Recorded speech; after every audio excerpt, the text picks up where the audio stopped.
रोज एक नई कहानी देखने के लिए चैनल को सब्सक्राइब करें और बेल आइकन दबाना ना भूलें।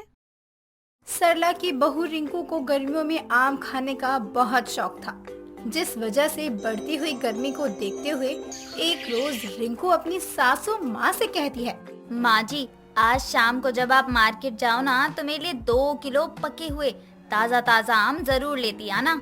आम? और अभी नहीं बहू, अभी तो गर्मी शुरू हुई है, अभी के आम खराबी करेंगे। नहीं माँ जी, मुझे आम ही खाने हैं। मुझे नहीं पता, आप मुझे बस पके हुए आम ला कर दे दो। ठीक है बहू, तू इतनी जिद कर ही रही है तो मैं तेरे लिए पके हुए ले आऊंगी। देर शाम जब सरला मार्केट आती है तो अपनी बहू के लिए ढेर सारे आम लेकर आती है, जिसे देखकर रिंकू भी काफी खुश हो जाती है। अब अगली रोज करीब दिन के 2 बजे रिंकू हॉल में बैठी आम खा रही होती है। तभी बिजली बिल वाला आ जाता है और रिंकू आम खाने के बाद बहुत ही बेकार हालत में बिजली बिल वाले के पास पहुंचती है। तभी बिजली बिल वाला रिंकू से कहता है, मैडम जी, हाथ तो धो आती, ये आपका बिल है। अरे आप इधर दीजिए बिजली का बिल। कितना है? 4000, याद रहे। इतना बोलकर बिजली वाले के सामने ही रिंकू उस बिल से अपना मुंह और हाथ साफ कर लेती है और उस बिल को दरवाजे से बाहर फेंक के चली जाती है। कुछ समय बाद जब सरला घर आती है और आते ही अपनी बहू से कहती है, बहू, आज तो महीने की 28 तारीख हो गई है, बिजली वाला बिल नहीं दे गया। सोचा था अमन को कहूँगी शाम में भरवा दे, लेकिन देख अब तक आया ही नहीं बिजली का बिल। इतना सुनने के बाद रिंकू मन ही मन सोचती है, माँ जी, जिस बिजली बिल की आप बात कर रही हैं ना, उसे तो मैंने टिश्यू पेपर की तरह इस्तेमाल करके फेंक दिया। अब तो बिजली जाने से कोई भी नहीं रोक सकता। ऐसे ही समय बीतता है। करीब 10 दिन बाद ही सरला के घर की लाइट बिजली विभाग वाले काट देते हैं। ये देखकर सरला अपनी बहू से कहती है, बहू सच बोल, तूने बिजली का बिल लिया था ना? देख, उन्होंने हमारी लाइट कट कर दी, अब अंधेरे में हम कैसे रहेंगे? माँ जी, आप रिंकू पर शक कर रही हैं? भला मैं ऐसा क्यों करूँगी? आपको क्या लगता है बिजली वाला बिल देने आया और मैंने बिल लेकर उसे इस आम वाले हाथों से साफ करके फेंक दिया? नहीं बहू, तू इतना ओवर एक्टिंग क्यों कर रही है?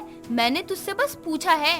अब जब रिंकू का पति अमन बिजली विभाग में बिजली का बिल भरवाने जाता है तो बिजली विभाग में काम करने वाला वही आदमी अमन से कहता है, जी देखिए, अब की बार तो मैं आपकी सुन लेता हूँ, लेकिन आपकी मिसिस की जो हरकतें देखी ना मैंने उस दिन, उसके बाद तो मैंने सोच लिया था कि आप जैसों को अंधेरे में ही रहना चाहिए।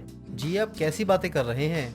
हुआ क्या है, बताइए तो सही। जी मैं आपके घर बिजली का बिल देने गया था, लेकिन आपकी बीवी ने आम खाए हुए हाथों से बिल से अपना हाथ पोंछ लिया और उसे फेंक दिया। जी बताइए, ये कोई बात है? जी माफ कीजिएगा, मुझे पता नहीं था, अब से ऐसी गलती नहीं होगी। अब अमन घर आता है और आते ही अपनी माँ को सब कुछ बता देता है। ये बात सुनकर सरला अपनी बहू रिंकू को बुलाती है और उससे कहती है, बहू, तुझे मैंने आम खाने को क्या मना किया? तू तो मुझे बदनाम ही करने में लगी हुई है। बिजली के बिल के साथ जो भी किया वो बिजली वाला शिकायतें कर रहा था। अब रिंकू कुछ भी नहीं कहती और अपना काम करने लगती है।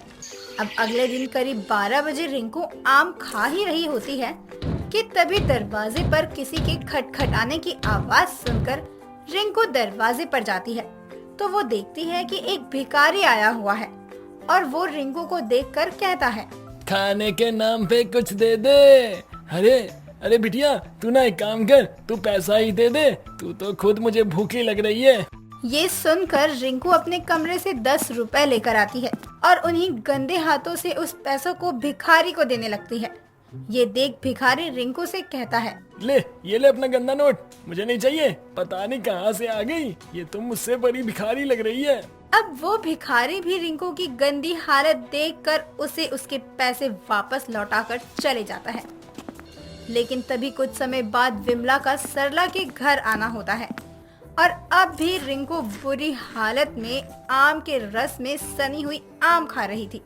ये देखकर विमला रिंकू से बोलती है, बहू, ये क्या हाल बना रखा है अपना तूने? अपना आम खा रही है या आम के साथ खेल रही है? ऐसे तो बच्चे भी आम नहीं खाते होंगे। अरे विमला आंटी, आपको खाने हैं? लो खाओ ना, मीठे हैं एकदम। ना ना बाबा, तू ही खाइए, वैसे सरला कहीं दिखाई नहीं दे रही। तभी तो चैन से आम खा पा रही हूँ, वरना तो माँ जी मुझे इस हालत में देख ले तो घर से बाहर ही निकाल दे। चल वो सब छोड़, ये मेरी भतीजी की शादी का कार्ड है। ले, सरला आएगी तो उसे जरूर याद से थमा दियो, खासकर उसके लिए ही भेजा है मेरे भाई ने। अब विमला तो कार्ड देकर चली जाती है, लेकिन रिंकू जब आम खाकर उठती है तो वो शादी के कार्ड से आम के छिलकों को उठाकर कूड़ेदान में फेंक देती है और आकर अपने कामों में बिजी हो जाती है। ऐसे ही समय गुजरता है और एक रोज सरला हॉल में बैठी होती है और विमला सरला के घर आती है और आते ही सरला से कहती है, और बता सरला, थोड़ी भी तुझे शर्म नहीं आई? मेरे भैया ने इतने प्यार से तुझे मेरी भतीजी की शादी का कार्ड दिया, लेकिन तू आई नहीं। शगुन की ही तो बात थी, तू कौन सा ये घर मेरी भतीजे के नाम करती, 101 रुपए ही दे देती। अरे विमला बैठ तो सही, सुबह सुबह चढ़ा कर आई है क्या? कुछ भी अनाप शनाप बोले जा रही है। और नहीं तो क्या, मेरी भतीजी की शादी में क्यों नहीं आई? उसके लिए न्योता भी देना होता है।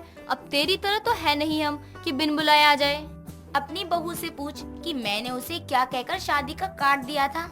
अब ये सुनते ही रिंकू वॉशरूम भाग जाती है। इधर सरला उसे आवाज लगा ही रही होती है और जब रिंकू नहीं आती तो सरला विमला से कहती है, रुक, तू बैठ, वो आती है तो उससे पूछती हूँ तूने क्या सच में कार्ड दिया भी है या यूं ही रौब जमाने आ गई। अब सरला और विमला रिंकू के आने का इंतजार करने लगती है। जैसे ही रिंकू आती है, विमला रिंकू से बोलती है, रिंकू बहू जरा इधर तो आ, मुझे ये बता कि तूने मेरा दिया हुआ शादी का कार्ड कहाँ रखा है? वो आपके लिए चाय नाश्ता कुछ लाऊं? शादी का कार्ड कहाँ है? तुझसे जितना पूछा जाए उतना ही बताया कर।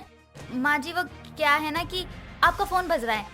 अब सरला फोन को साइलेंट कर देती है और रिंकू से कहती है, हाँ तो बहू, तू क्या कर रही थी? देख, बातों को घुमाना बंद कर और जल्दी से ये बता कि क्या, कैसे और क्यों किया तूने उस शादी के कार्ड का, जिसकी वजह से विमला तुझसे लड़ रही है।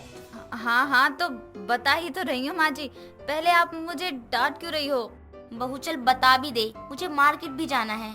साथ चलूंगी ना विमला, दोनों साथ में होकर आएंगे मार्केट से। तभी रिंकू अपनी जान बचाकर वहाँ से जाने लगती है, लेकिन विमला रिंकू से कहती है, बहू कहाँ को चली, बता कहाँ रखा है तूने शादी का कार्ड? वो मैंने आम खाते खाते उस पर आम के छिलके उठाकर फेंक दिए। ये बात यही सुनना था, इसने तो हद मचा रखी है। अब इस पूरी गर्मी में आम ही नहीं लेकर आऊंगी। ले सुन ले, मैं तो अब तक अपनी बहू से परेशान थी, लेकिन अब तेरी बहू से भी परेशान हो चुकी हूँ। अब सरला को समझ आ जाता है कि उसकी बहू आम खाने के चक्कर में अपनी जमीन तक के कागज गिरवी रख सकती है, जिस वजह से सरला अपनी बहू को पूरी गर्मी आम नहीं खाने देती और उसने जो अब तक कांड किए होते हैं उसकी सजा यही होती है। दोस्तों, अगर आपको ये कहानी पसंद आई तो इसे लाइक करें, शेयर करें और कमेंट करके बताएं कि कहानी में आपको सबसे अच्छा क्या लगा।